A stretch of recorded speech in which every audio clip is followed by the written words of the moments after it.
Hey gang, welcome back to another video. So a lot of the projects I tackle for my online shop require multiples of the same parts. And while I could make them by hand or even 3D print them, sometimes it's just easier to build a few and then make a silicone mold. So in this video, I'll show you the steps for making a mold when you need multiple parts in a relatively short amount of time. So let's get into it. First off, we'll need something to mold. I modeled, 3D printed, primed, sanded, and top-coated these rocker switches that can be seen all over the Star Wars movies. I also grabbed a scrap of MDF to use as the base for my mold box.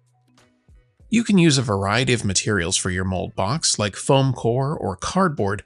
I just happened to have this piece that was just about the right size for this project. I'm going to start by drawing out a few guidelines for the placement of my switches to help with alignment. Although admittedly I got distracted while drawing them and incorrectly marked one edge. But as long as you know the space available to place your items, particularly the outside edge, you'll have no problem spacing them out. And speaking of spacing, I have 10 switches I'm planning to mold. So I grabbed my hot glue gun and the first rocker switch and aligned it to a corner, followed by a second switch in the opposite corner, and then one evenly spaced between them.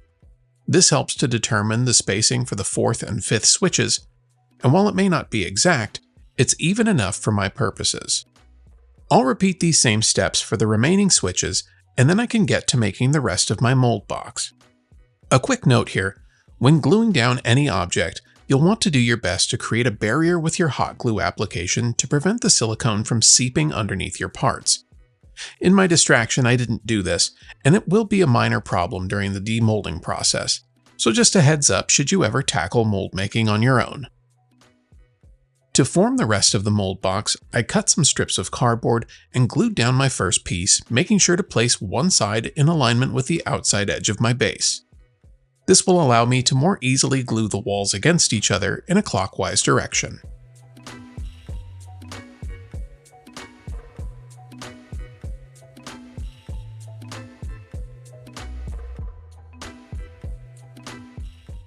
I'll reinforce each edge with glue to ensure that none of the silicone can leak out during the curing process, and once the walls are in place and seams look to be completely sealed, I'll trim off the excess cardboard, set it aside, and prep my silicone.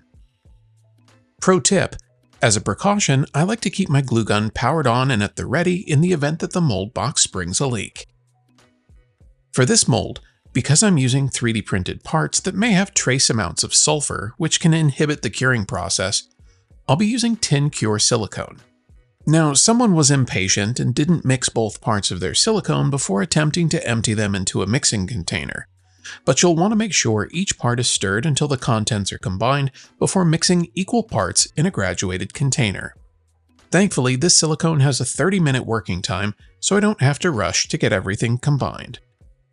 I'm fairly certain these 2 bottles will be just enough for my mold, but in the event that you want to know exactly how much silicone you'll need, the following equation, based on your mold box dimensions, will give you a more accurate material weight for silicones with a 1:1 mix ratio. Now that my silicone is thoroughly mixed and uniform in color, I can bust out my vacuum chamber to remove any air bubbles that I might have mixed into the silicone.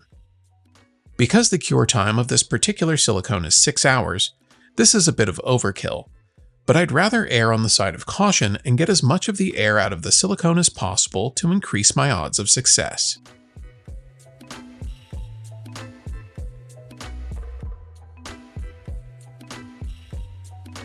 While I waited, I grabbed another mold box I had prepared in the off chance that I had more silicone than I needed, along with my mold release spray, and coated both molds with the release agent and gave them a few minutes to dry, and then it was time to pour my silicone.